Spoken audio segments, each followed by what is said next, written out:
If your business is growing, you may need to take on someone to help. If so, you should make sure they will fit in and do a good job. We'll answer some of the frequently asked questions about taking on new people, starting with your decision to recruit. We'll look at the types of worker to consider, how to choose and interview applicants, and finally, how to appoint someone. The process of choosing, interviewing and recruiting new people can be time-consuming and costly. Being aware of the issues can help you to get it right from the start. So, how do you know when you need to take on new people? There will usually be some warning signs. For example, if you already have people working for you, do they often have to stay late to get through their workload? If so, chances are they'll also be complaining about their workload or showing more signs of tiredness or illness than usual. Perhaps there's a steady increase in sales, or you've spotted an opportunity that you can't manage unless you take on additional people. You might have reviewed your business plan and set yourself the goal of growing your business. These are all reasons why businesses decide to recruit. So, once you've decided to recruit, have you thought about the type of worker you need? There are several things to think about. For example, do you want extra staff to cover a short-term need? This is particularly relevant for seasonal businesses that have peaks at certain times, like over the summer or during school holidays. Maybe you've just received a big order or have a large project for a few months. Your options here include taking on agency workers or temps, employing someone on a fixed-term contract or using a freelancer. Now, let's think about how you choose the right people. First, you'll need to create a person specification and a job description so that you're clear about the type of person you're looking for and the skills they should have. This will also help you to create a job advert if you need one and to compare applicants fairly and consistently. It will also be useful if you decide to use an employment agency. A person specification lists the knowledge, skills, qualifications or experience that are essential and those that are desirable for applicants to have. The next step is to consider what you should put in a job advert. Keep it brief, but with enough information to help candidates decide whether they want to apply. Give the job title or a description, along with where it's based and the pay range. Summarise the skills and experience needed. Finally, explain how people should apply. Do you prefer them to send a CV, or do you have an application form for them to complete? Include a deadline for replies, allowing time for people to see the advert and submit their applications. Where you advertise will depend on your location, the type of job and your budget.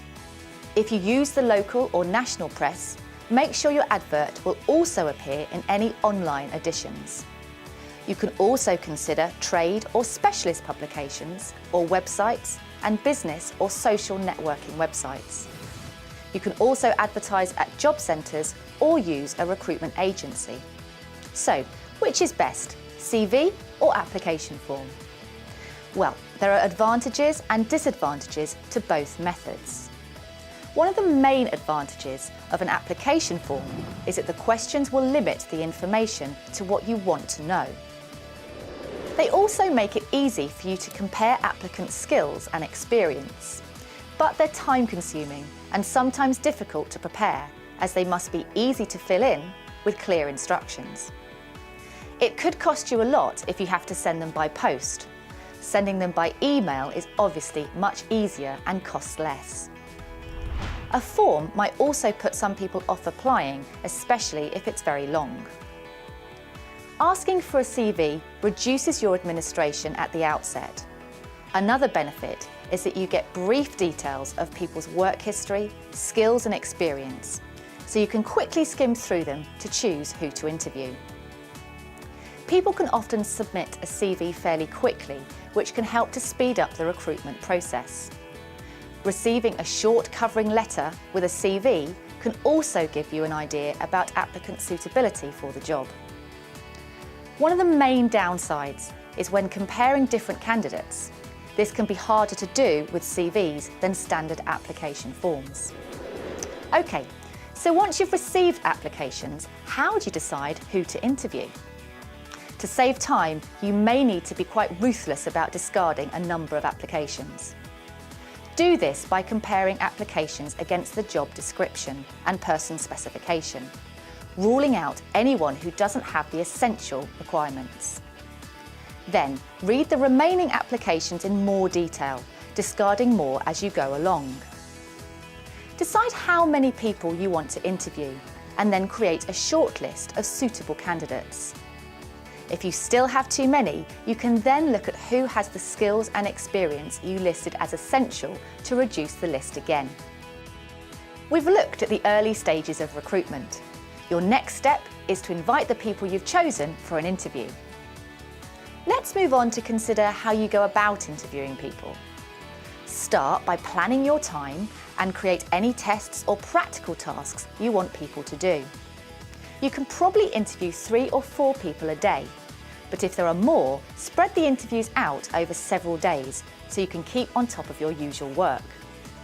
You can phone, email, or write to the interviewees with your contact details, where and when the interview will be held, and how long it's likely to last. Give a map or travel details to help them find you. If they're going to do a test or practical task, give them an idea of what this will involve. Make sure you have a quiet room or area reserved for the interviews where you won't be interrupted. During interviews, make sure the applicants have time to think and speak, but keep the conversation on track if you need to. If you take notes, don't let it distract you from listening. You can make additional notes after the interview. Only write down what was said in the interview and how you reached the selection decision, not your own thoughts or judgments of the candidates. If you're asking people to do a test or a practical task, make sure they understand it and tell them how long they will have to do it.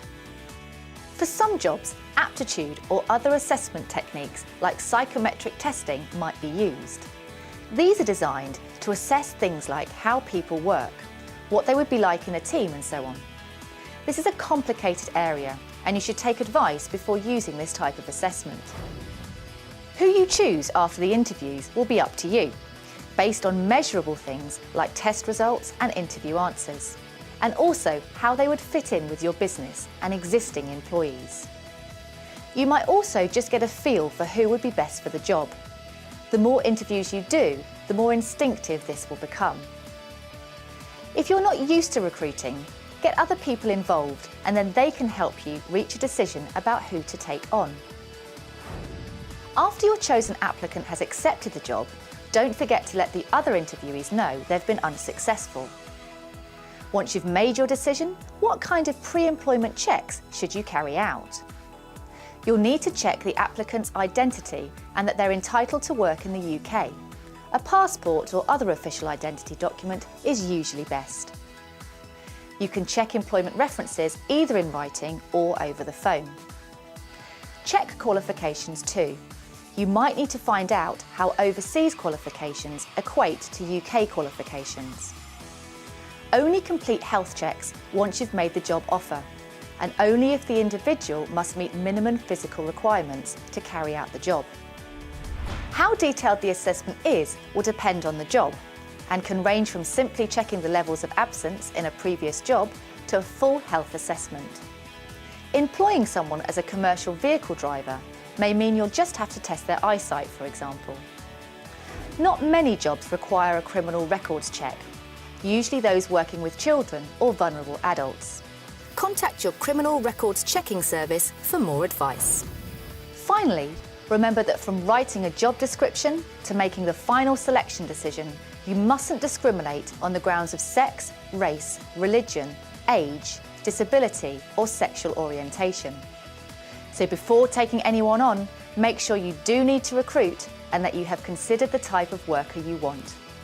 Getting the right people at the right time is essential to help you grow your business.